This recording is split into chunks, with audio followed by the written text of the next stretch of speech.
Sometimes the most dangerous habits are the ones that feel natural, the words we speak without realizing we may be cursing our future instead of blessing it, because what follows the words I am is often what we invite into our lives, and that idea, spoken often by Joel Osteen, became the foundation of a message that promised hope, success, and abundance, even as critics questioned what it left unsaid.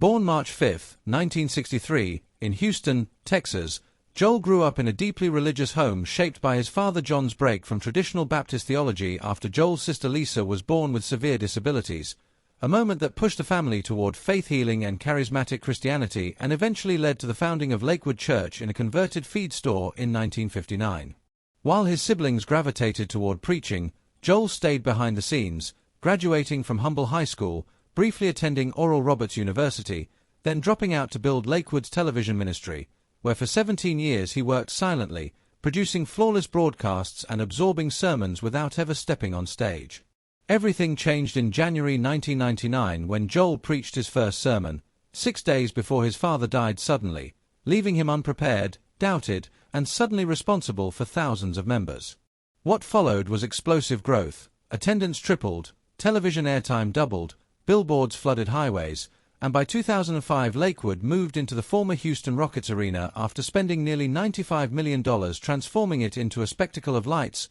music, and polished optimism. Joel's sermons avoided fire and brimstone theology, focusing instead on hope, positivity, and personal success, a style that drew millions of viewers across more than 100 countries and turned Lakewood into a media empire with a $90 million annual budget. His 2004 book Your Best Life now became a cultural phenomenon, selling over 4 million copies and remaining on the New York Times bestseller list for nearly 4 years, launching a publishing empire that earned him tens of millions more through books, speaking tours, merchandise, and ticketed Night of Hope Arena events. Alongside him stood his wife Victoria, whom he met in a jewelry store in 1985, later becoming a best-selling author and influential pastor herself, while their children Jonathan and Alexandra emerged as worship leaders and performers under the church's global spotlight. But as the brand expanded, so did criticism. Lakewood spent just over 1% of its budget on charity, took a $4.4 million COVID loan intended for small businesses,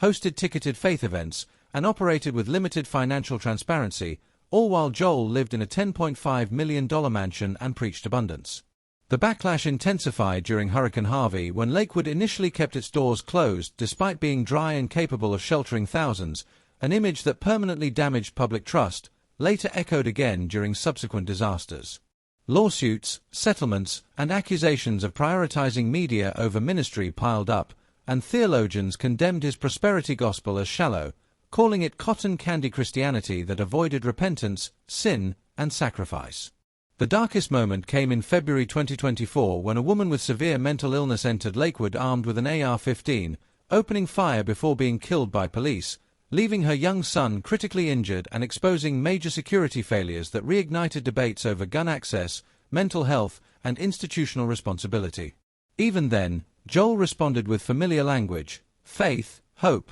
prayer, comforting some while frustrating others who wanted accountability and action. Today, as younger generations increasingly reject megachurches and prosperity theology in favor of authenticity, activism, and community, Lakewood faces an uncertain future, its polished optimism colliding with hard questions about faith, power, money, and whether blessing the future requires more than simply believing the right words.